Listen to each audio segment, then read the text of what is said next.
Students अस्सलाम वालेकुम। कैसे हैं आप सब? उम्मीद है आप सब खैरियत से होंगे। Welcome to my YouTube channel the hope 706। Please subscribe the channel and click the bell icon so that you can watch my next video. जी स्टूडेंट्स, आज lecture number 9 first year English की जो हमने शॉर्ट स्टोरी स्टार्ट की हुई है series short stories की, उसके लेक्चर नंबर 9 पे हम पहुंच चुके हैं आज। स्टूडेंट्स, आज का जो स्टोरी का नेम है द फुलिश क्वेक, नीम हकीम खतरा जान। और basically it is a folk tale, ये एक फोक टेल है, लोकगीत कहानी है। और स्टूडेंट्स, इसकी जो बेसिक थीम है, जो बेसिक बात है वो ये है कि less knowledge is dangerous then nothing. जो कम नॉलेज होता है किसी भी इंसान के पास वो बहुत ख़तरनाक होता है। एक बंदा कहता है कि किसी से क्वेश्चन पूछता है, वो कहता है कि I don't know, that is very good, कि उसको पता ही नहीं, उसने आंसर ही नहीं किया। एक बंदे को पता भी नहीं है और वो उसके गलत बात किसी के दिल में बिठा देता है, जिस तरह आज मॉडर्न दौर में चल रहा है, उससे बात सुन के उधर, उधर से सुन के उधर, और वो फैक्ट्स पर, रियलिज्म पर अपनी नहीं होती, जिसका हमें बहुत ज़्यादा नुकसान हो रहा है। तो स्टूडेंट, ये बात हम नहीं होनी चाहिए ऐसे। आज की जो स्टोरी है इसका बेसिक थीम भी यही है और इसके जो बेसिक बात है वो भी यही है। तो स्टूडेंट्स, स्टोरी स्टार्ट करते हैं। इसकी समरी मैं सबसे पहले आपको बताता हूँ। तो स्टूडेंट्स, समरी जो इसकी ये है कि कुछ शुतरबान जो मुसाफिर होते हैं, उनके पास ऊँट होते हैं, वो एक जगह पर पड़ाव करते हैं थक हार के, और वहाँ पे वो रुकते हैं। रुक कर स्टूडेंट्स वो अपने जो ऊँट हैं उनको चरने के लिए छोड़ देते हैं। करीब एक जो है खरबूजों का बाग होता है, वहाँ पे भेज देते हैं। वहाँ पे स्टूडेंट्स जो ऊँट होते हैं वो चलना शुरू हो जाते हैं, और एक उनके ऊँट के गले में एक जो है ना खरबूजा जो फंस जाता है। तो वो क्या करते हैं, वो उसके ऊँट के गले के इर्द गिर्द एक कंबल बांधते हैं, उसको ज़ोर से दबाते हैं तो वो मेलन स्ट्रक हो जाता है, उसके गले के अंदर चला जाता है। तो चूँकि उसकी गर्दन बड़ी होती है, उसका मुंह बहुत बड़ा होता है, इसलिए उसे फ़र्क नहीं पड़ता, वो बहुत ज़्यादा जो प्रोडिजियस साइज़ का होता है। तो स्टूडेंट्स, वहाँ पे खड़ा एक जो नीम हकीम होता है, एक ताई होता है, वो वहाँ पे खड़ा होता है, वो ये सारा मामला देखता है। तो ये सारा मामले को देखने के बाद जो है वो किसी गांव में चला जाता है। किसी गांव में जब वो जाता है, वहाँ पे जाके वो ना प्रिटेंड करता है that he is a doctor, कि वो एक डॉक्टर है और वो गिल्लड़ का इलाज करता है और गोइटर का इलाज करता है। तो स्टूडेंट्स, वहाँ पे एक बूढ़ी माई होती है। तो स्टूडेंट्स, वहाँ पे एक जो बूढ़ी माई होती है, तो लोग कहते हैं कि जी इसको गिल्लड़ की बीमारी है, इसका इलाज कर दो। तो वो क्या होता है, वो कहता है कि ठीक है, ये जो बूढ़ी माई है, औरत है, इसको मेरे पास ओल्ड वुमेन को लेके आओ, मैं इसका इलाज करता हूँ। तो वो क्या करता है कि वो उसके गले के इर्द गिर्द जो है ना वो बांधता है, उसके इर्द गिर्द जो है वो कंबल बांध देता है। तो कंबल बांधने के बाद स्टूडेंट्स वो क्या करता है, वो जो है ना एक हथौड़ा लेता है और उससे ज़ोरदार ज़रब उसके वहाँ पे गले में मारता है, जिससे उस बूढ़ी औरत की जो है वो जान चले जाती है और वो जो है वो मर जाती है। तो स्टूडेंट्स, इसके बाद फिर क्या होता है, तो स्टूडेंट्स जो वहाँ के लोग होते हैं वो कहते हैं कि ये किस तरह का अताई है, किस तरह का डॉक्टर है जिसने इस तरह इलाज किया और बूढ़ी औरत जो है वो जान से हाथ धो बैठी है। तो वो कहते हैं, कुछ लोग उसे बहुत मारते हैं, मारने लगते हैं, और मारने के बाद उसको कहते हैं कि जी इसको जो है ना हमने ऐसे नहीं छोड़ना। फर्स्ट ऑफ ऑल तो वो इस बात पे एग्री होते हैं कि कोई बात नहीं, बूढ़ी औरत थी, उसने वैसे भी आज नहीं तो कल मर जाना था, खैर है, इसको हम छोड़ देते हैं। लेकिन फ़िलहाल हम इससे जो है ना इस अताई से वो कब्र कुशाई करवाएंगे, कब्र खुदाएँगे, और उसके बाद ये कब्र खोदे, कब्र खोदने के बाद जो हार्ड जगह होगी वहाँ के कब्र खोदे, और उसके बाद इसको अच्छा खासा मारते हैं। मारने के बाद उसको कहते हैं कि जी अब तुम यहाँ से चले जाओ।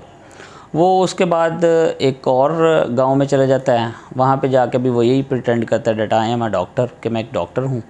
वहाँ पे इस दफ़ा जो है ना वो एक बूढ़ा आदमी होता है, उसके भी गिल्लड़ की बीमारी होती है। तो वो कहता है कि जी मैं इसका इलाज करूँगा, लेकिन शर्त यह है कि जब मैं इसका इलाज करूँगा तो अगर ये मर गया तो आप मुझसे कब्र नहीं जो है वो खोदने को कहेंगे और ना मुझे मारेंगे। तो वहाँ पे वो जो लोग होते हैं वो कहते हैं, किस तरह के आदमी हो तुम एक बंदे का इलाज करने से पहले उसके मरने की बातें कर रहे हो, तुम यहाँ से दफ़ा हो जाओ, get out from here, get lost from here, यहाँ से दफ़ा हो जाओ, दूर हो जाओ।